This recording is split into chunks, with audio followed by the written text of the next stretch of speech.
Alright, well, some of y'all are looking at me weird. Like, I'm in the wrong room. You're wondering why I'm here. Okay, well, maybe I start with, you're like, yes, please, explain yourself. I'm going to tell you why I'm not here. I am not here to show you any pictures on the smartboard that make you want to poke your eyes out with a fork, okay? I am not here to talk to you about your changing bodies or anything cringy like that. So turn to your neighbor and say, take a deep breath, bro. Take a deep breath, bro. Okay, it's not going to be that awkward as it might seem. I'm simply here, and I asked for this opportunity to speak to you because I care about you. I care about your future. I care about your mental health. I care about your vision. Everybody say vision. Vision. Your vision for your value. I think one of the worst things about being a teacher, I've been here for 14 years. The worst thing about being a teacher is getting to know amazing and awesome people like you. Turn to your neighbor and say, I am pretty amazing. I am pretty amazing. Getting to know amazing and awesome people like you, and then watching you operate your life and make decisions from a place of diminished self-worth. Seeing so much more potential in you than you even see in yourself. And I think that this is a problem. It's one of the greatest problems facing our country. It's one of our greatest problems facing young women today, is this diminished vision of your value. Now, I'm going to stop some of you right now because I know where you're going in your head. You're saying, Mr. Couser, if you knew what I've been through, if you knew the family I go home to, if you knew what people have said about me, or how they have treated me, or what has been done to me, you would understand that I don't feel very valuable. But here's the thing. Value is not a feeling. Value is a fact. Turn to your neighbor and say, facts. Facts. Facts. You are valuable. Your life has value. The simple fact that there has never been and will never, ever, ever be someone with your unique set of beliefs, opinions, talents, abilities, skills, weird little personality quirks. Your life has value. But so many times we lose the vision for our value. Has anybody ever been to the eye doctor before? Anybody? Ever? Right? Right? You might have gone into the eye doctor like angry. You're like, I don't need this. You're like a cranky old man. You're like, I can see, dang it. You're like, right? EA7? There are numbers on this too? Is that like a bunny rabbit? Like, okay, you sit there, right? And then they put this thing on your face. You know what I'm talking about? They put this thing on your face. And they're like, click, click, click, click, click, click, right? And you're like, wow, I can see. I can read stuff. Like, this is what seeing is actually like. This is what I want to do for you today. Because no matter what you've been through, no matter what you've gone through, your value has not changed, but your vision has. And I want to correct your vision for your value today. I don't believe that we have an eating disorder problem. I believe that we have a value problem. I don't believe that we even have a suicide problem. I believe that we have a value problem. I don't believe that we have a teen pregnancy problem. I believe that we have a, help me out, value problem. See, if you undervalue yourself, your life, your future, then you allow for people to treat you poorly, and you allow for yourself to treat yourself substandard to your value. You allow yourself to create, and we fill ourselves with other people's assessments of our value, or worse, we begin to build our identity based on their vision of our value rather than what's true. That's a dangerous place to be. Now, I have 3 boys. at home. It's a lot. It's a lot of boys. I feel bad for my wife sometimes, right? It's a lot of Tonka trucks, a lot of Legos, a lot of wrestling matches, a lot of Ninja Turtles. Okay? Caleb, my oldest, is 7, Reuben is 4, and Isaiah is 11 months old. And I'll remember this for the rest of my life. I remember when Caleb was 3 years old, and he had this little girl over to play that was from his preschool. Right? Most of the time it's all boys. All the cousins are boys, it's all boys. This girl shows up with her parents for a play date, and she is like full Elsa gown, head to toe. Right? She's got the gloves, she's got the tiara, right? She's got the braid. She might as well be singing Let It Go, right? She strolls into our house like ready to show the kingdom her beauty, right?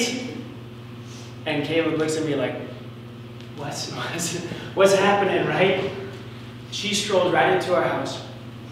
We have this big, full-length mirror, because my wife needs to be able to see her outfit with her shoes. Turn to your neighbor and say, it's important. It's important. Right? She goes in front of the mirror, right? And she is twirling in the mirror. It's like nobody else is even here, right? She is blowing kisses to her reflection in the mirror, right? She actually put lip prints on my mirror.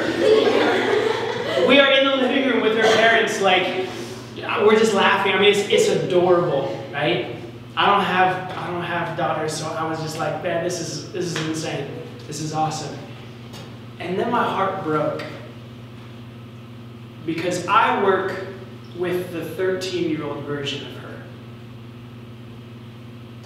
The version that doesn't twirl in the mirror, that hasn't twirled in years, that doesn't blow kisses to her reflection, but uses that mirror as a tool to be critical and even hate on herself.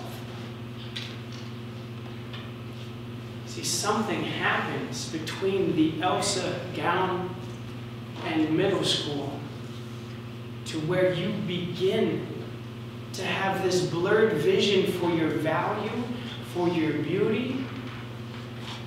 And I get it. Some of you are fortunate enough to have people in your house, to have a man in your life that is speaking value and worth, that's speaking beauty, that's telling you you're a princess, that's telling you that you are worth fighting for. And if you are so fortunate to have a man in your life, in your home, like that, go home and give him an extra hug tonight. Because most of us don't have that. Those words are formative. Those words are important. Those words are powerful. And when a young girl doesn't know that she's beautiful and know that she's valuable and know that she's worth fighting for, she runs around to everybody and anybody asking those questions. From boy to boy, from relationship to relationship, wondering of their value. And I'm not naive enough to believe that one 25-minute talk from your gym teacher who cares about you is going to correct 13 years of maybe not hearing those things. But it's a start. I hope that these truths, these practices, these words sink down deep for you, that you can cling to them because they are true. And I want to help correct your vision, because something changes from 3 years old to 13. That's not a healthy change. These ping pong balls represent injuries, offenses, crimes against your confidence that often come at the hands or the words of other people. For some of us, it's that friend that made a joke about your weight, and they were just joking, but it hurt. And now you analyze and criticize every morsel that you put into your body. For some of us, it's the teacher that said that you learn a little different. You're just special, right? And it made you second guess your intelligence. Some of you, it's the parent that left, the parent that maybe you never met, the father's words that weren't there for you, and now you question whether or not you're valuable and worth fighting for. Maybe it's the parent that didn't leave, maybe the parent that's still there but often tears you down with their words. For some of us, it's the thousands of people you allow yourself to compare yourself to on your shiny screens. And with every swipe of your finger, you begin to like yourself a little bit less. For some of us, it's the lunch table that you're no longer allowed to sit at. You've been excluded from without your knowing. The small group of students in the hallway that you don't get to stand with anymore. The friends that stabbed you in the back. For some of us, it's that group chat that's talking trash or tearing you down, or that one person online that seems to determined to crush your confidence. Some of us, it's that broken dating relationship that you allowed yourself to get into. And they hurt you. They broke your trust. They broke your heart. For some of us, it's ourselves. For some of you, you are the biggest mean girl in your life. Not twirling in the mirror, but judging her and criticizing her and comparing her to everybody else that you're not like. Or not believing in yourself, not believing in your value, not having correct vision for your value. And soon enough, you're literally full of it. Full of other people's assessments of your value. Full of other people's words, full of injuries and offenses.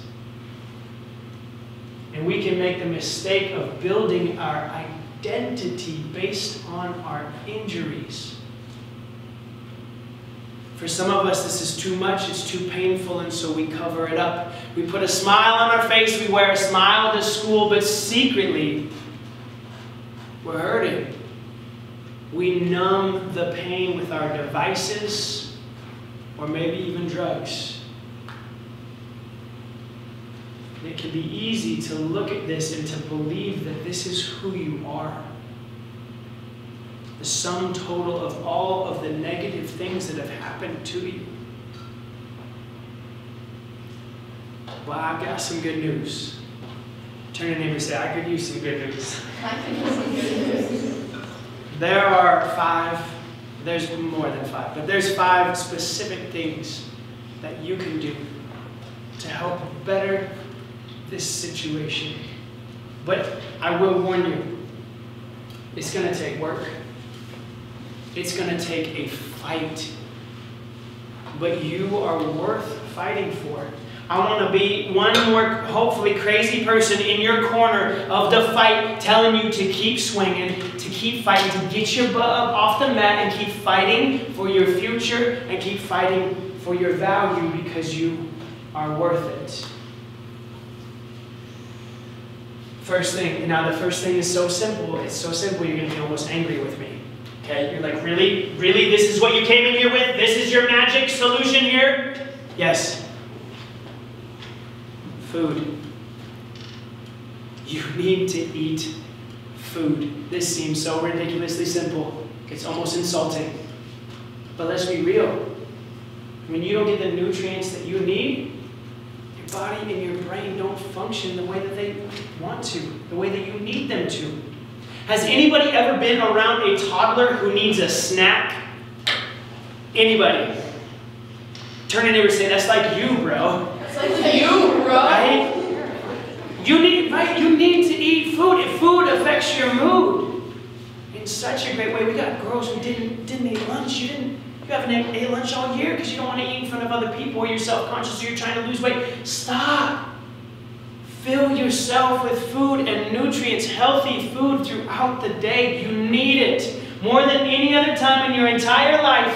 And when you were a tiny baby, right now, you need nutrients. Second, sleep. 9 to 11 hours a day. Turn to your neighbor and say, it's not happening. Some of us are lucky to get 7, maybe 8 at best. You need 9 to 11 hours of sleep a day. Sleep is one of the most restorative things to your brain, to your body. And yet some of us are so silly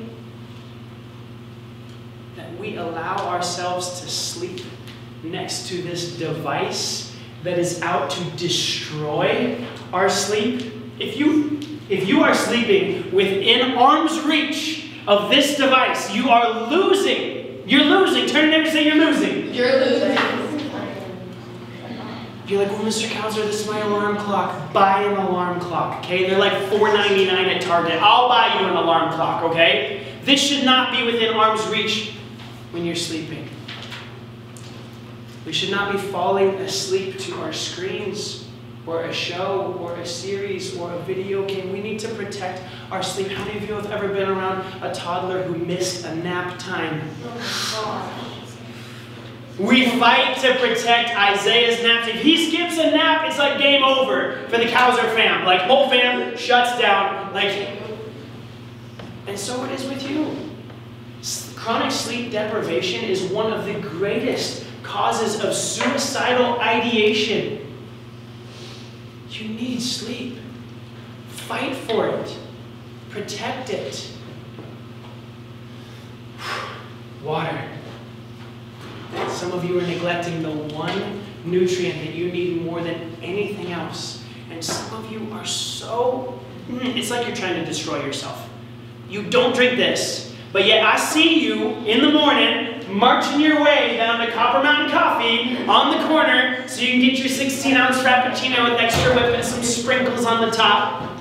Do your neighbor say sprinkles? Really? Sprinkles. Really? Caffeine is not only a drug, it's a diuretic. It takes water from your body and it flushes it down the toilet. You cannot operate properly at a cellular level without the right amount of water.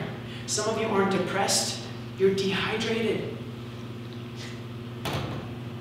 Exercise. I know, I'm your gym teacher, okay?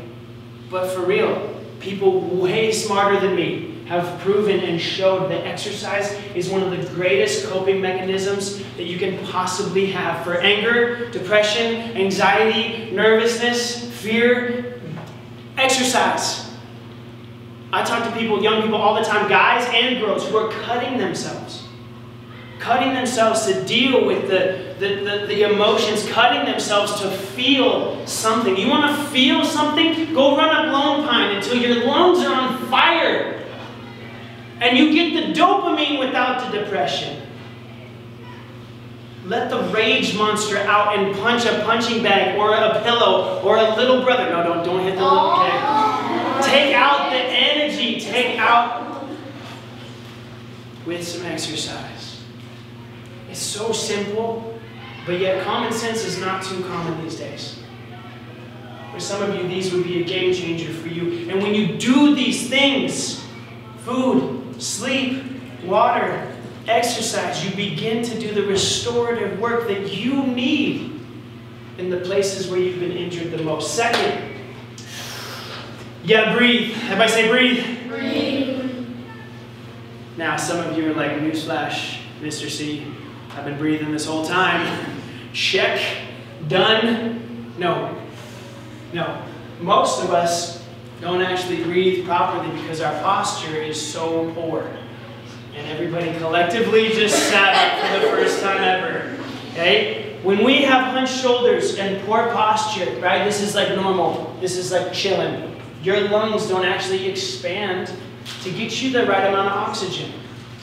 Oxygen deprivation, they have found that the communities with the highest rates of suicide deaths in the world are also at the highest elevation. At elevation, oxygen is less available to you, yes? When we don't have the right amount of oxygen, our brains don't function correctly.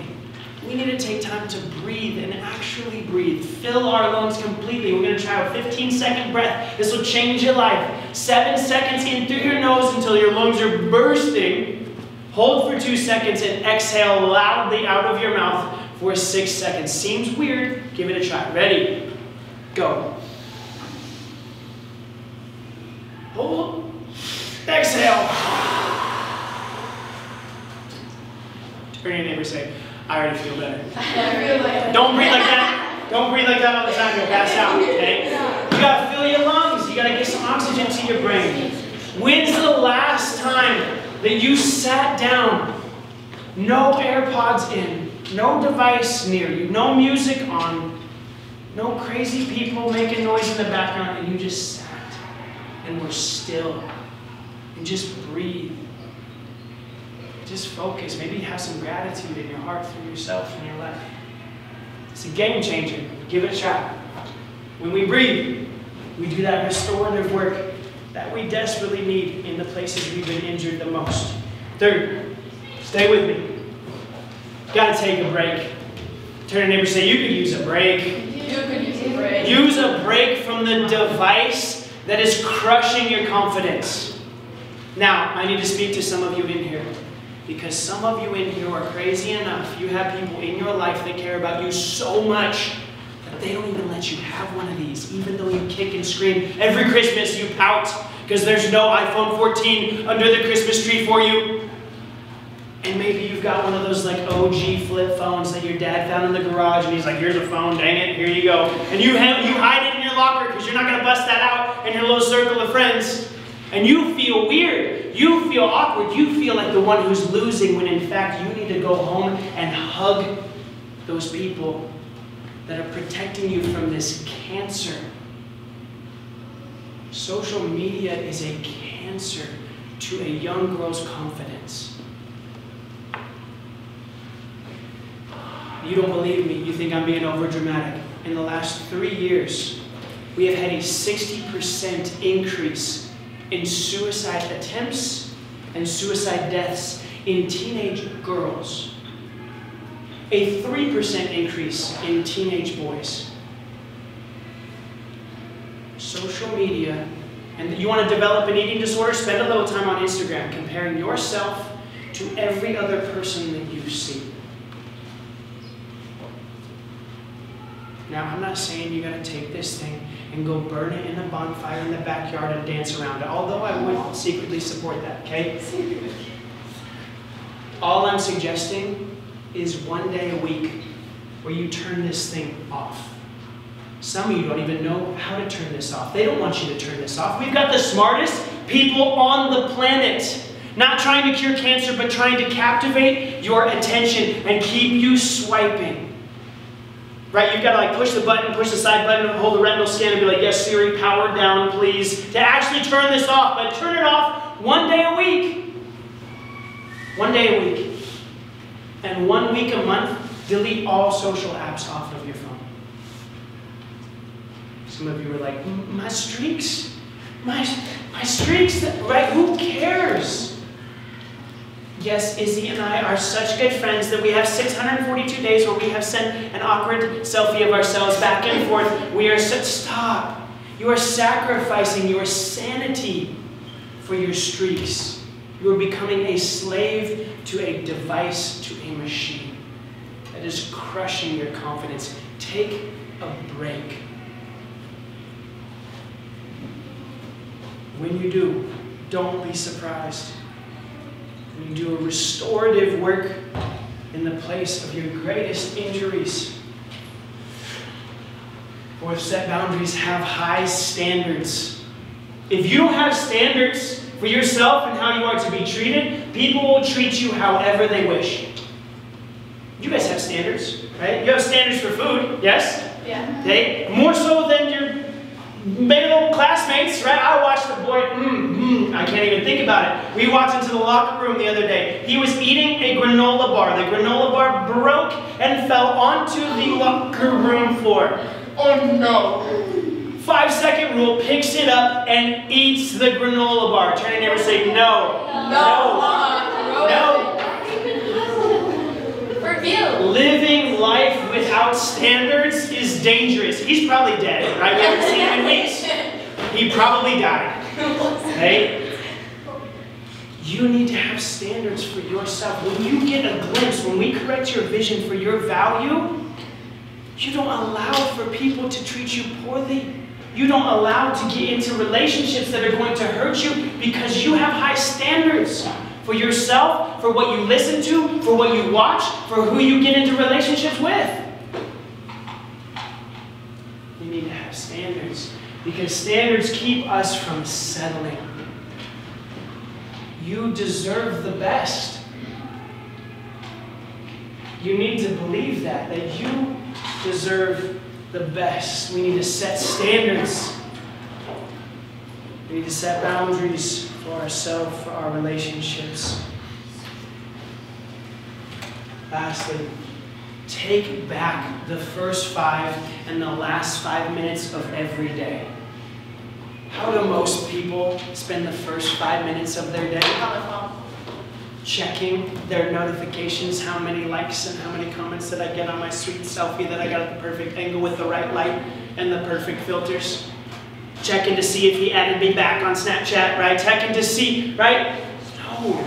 What if you started your day with intentionality? What if you, instead of getting up and asking yourself how you feel, you got up and tell yourself how you're going to feel that day? You tell yourself what kind of day you're going to have. You set intention, you set goals for the day, and then you go and walk that out. It's like putting on the Elsa gloves and the gown. I mean, don't actually try that here at the middle school, but for real, you got to step into the world ready to show them what you've got and be proud of it.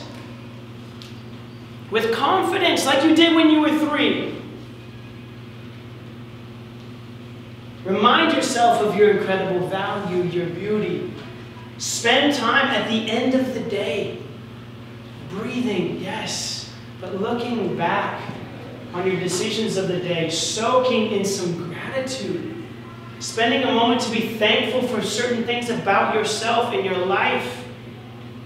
Finding things to be proud about yourself about. It will change the game. When we take back the first 5 and the last 5 minutes, it changes things. Now some of you are like, okay, I got that. I got the 5 steps. I'm going to go home and do them. Right? I'm going to take it home and make it what? Real. Yeah, I got it, Mr. Couser. I'm going to go home and do it. You're going to do it tomorrow. You're going to do all the things. I actually took a nap. I drank water. I ate food. I got on social media. And then you're going to be like, and it didn't work. You said it would work. You promised me it would work. Here's the thing. Anything that's worth doing is worth what? Doing it again. Repeating. I told you this is a fight. This is not a Flintstone vitamin. This has to happen every single day. You have to fight for yourself. You have to eat food. You have to get sleep. You need to take breaks from social media. You need to set boundaries and standards. And pretty soon what's going to happen is you're going to be so full of truth, so full of value, so full of vision, so full of purpose, that the things that used to choke you out are going to be pushed to the side. Now some of you, your right eye is tweaking because you're like, there's still one. There's still one, Mr. Couser. There's still a ping pong ball. Yes, because you and I have things in our life that we need somebody else to help us with. We need to reach out for resources. This might be sitting down at lunch with a teacher that you trust.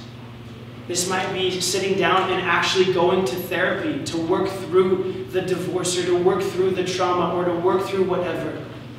This might be having a meeting with a parent, having a conversation with a friend.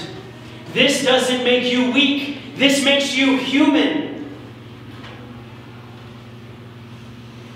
We need to reach out for resources.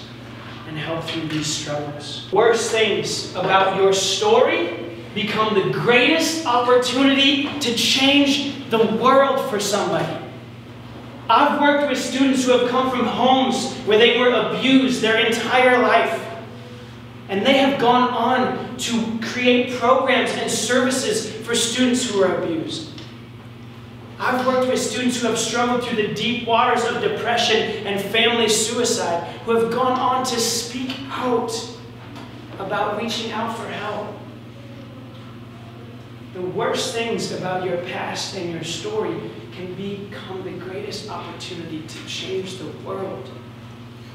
If you do these things and you repeat these things and you fight for your value and you fight for your future, the things that used to choke you out become opportunities for growth for yourself and for others.